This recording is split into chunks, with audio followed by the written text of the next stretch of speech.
Good afternoon, one and all. In this video, I'm going to explain you the important questions of C++ programming. So I'm making this video because most of my students are asking that, madam, which questions I have to read. We have exams in the next week, so which are the important questions? So I'm telling the most important questions of C++ programming. Let's start from first unit.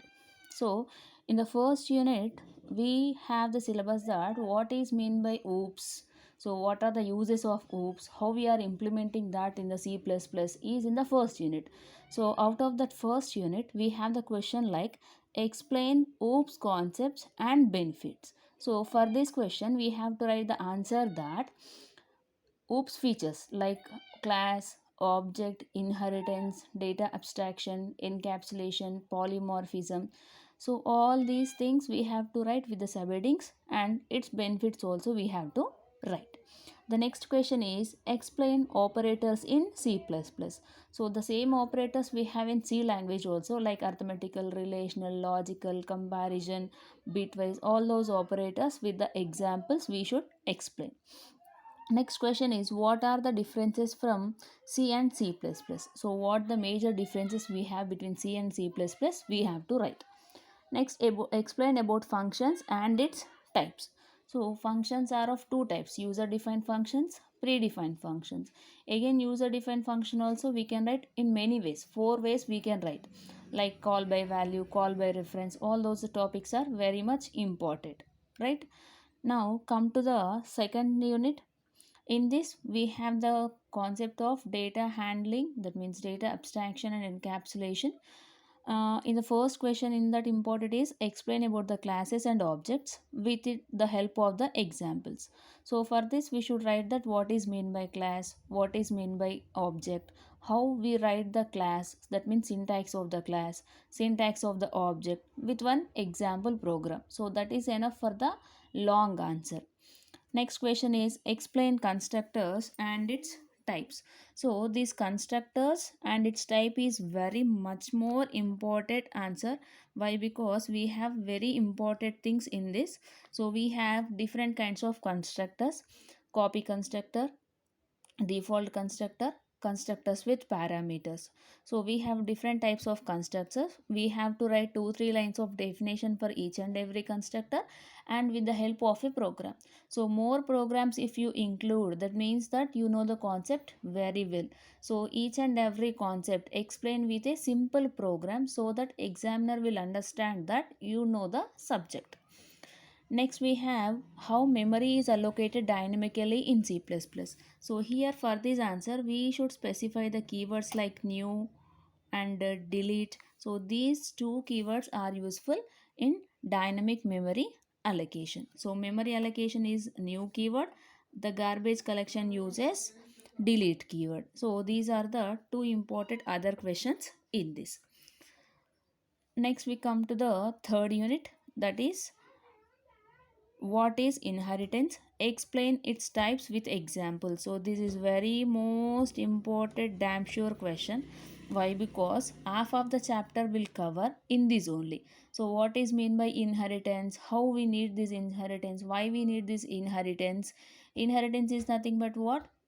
Getting the features of parents to their child. So child have own features as well as parent feature also. So we have 5 kinds of inheritances. Just each and every inheritance you explain 4 to 5 lines and write a simple program on that.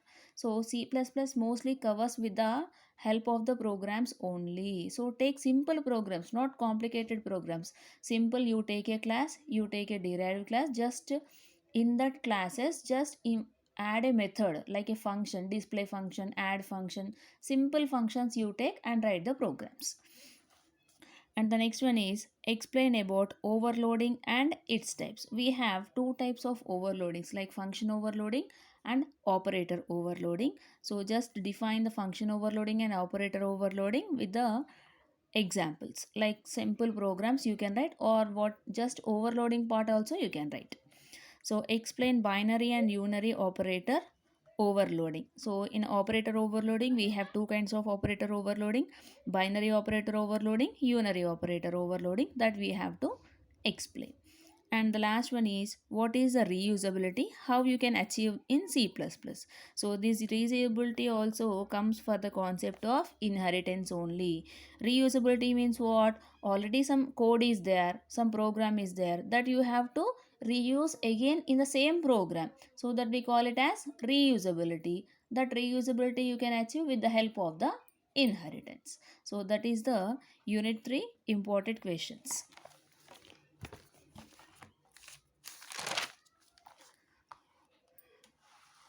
Next we have unit 4 imported questions. So unit 4, this is a degree TU, Telangana University degree syllabus. So according to that syllabus I am dividing these units.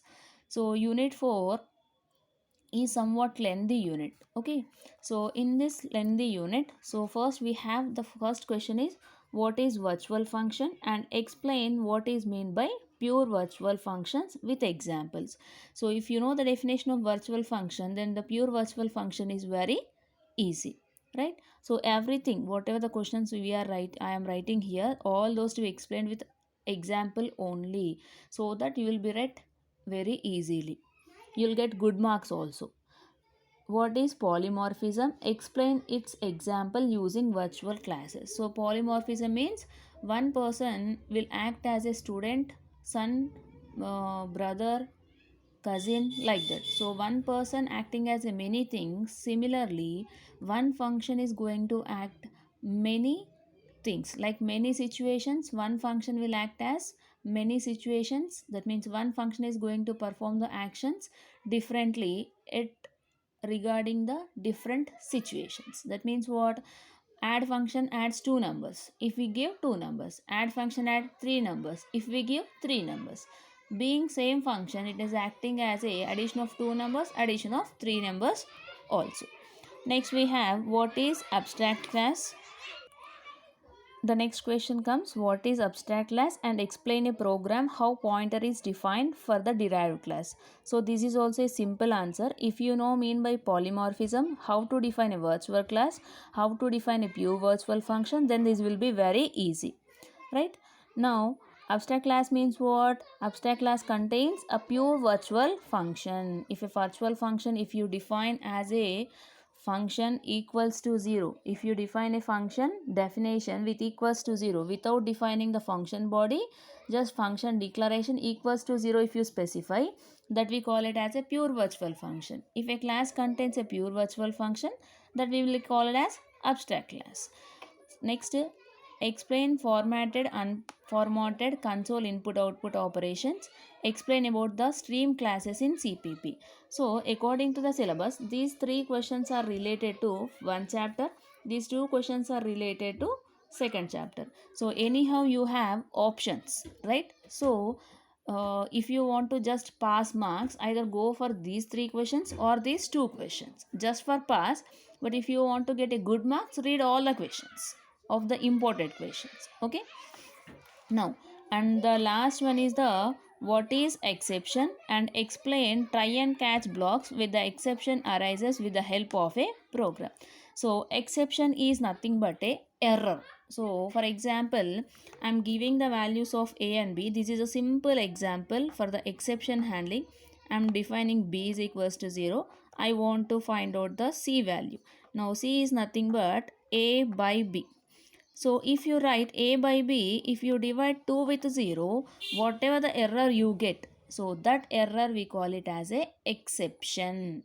So when you are writing a program, such kind of values, with these such kind of values, we are going to handle that. So if you are not writing exception handling mechanism in the program, user may not understand that what is the error. So if you implement this kind of code in a try and catch block, so try is to have the error, catch is to handle the error. That means in try block we write the code, in catch block we write the message that you cannot divide the number by 0 message you will get in the catch block, so that if any exception arises here, that will be handled by the catch block. We have some predefined catch classes also in our C++.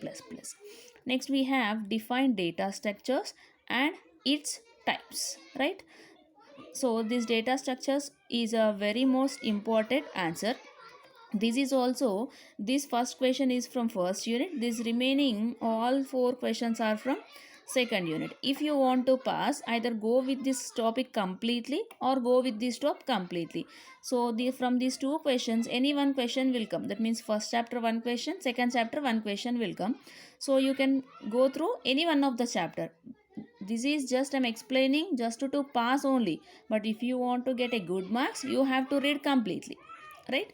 Now what is data structure? Data structure is nothing but the way of storing the data in a location is called as a data structure. So we have two types of data structures, linear, non-linear. So we have some differences in that. In that, linear data structures are stack, queue, linked list. So the stack, queue, linked list along with the operations you have to explain. Okay, so if you want to read any of these concepts, please watch my playlist of C++.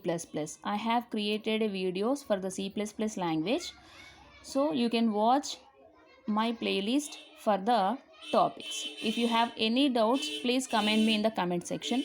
Thank you for watching my videos. Please share and subscribe to my channel. Thank you.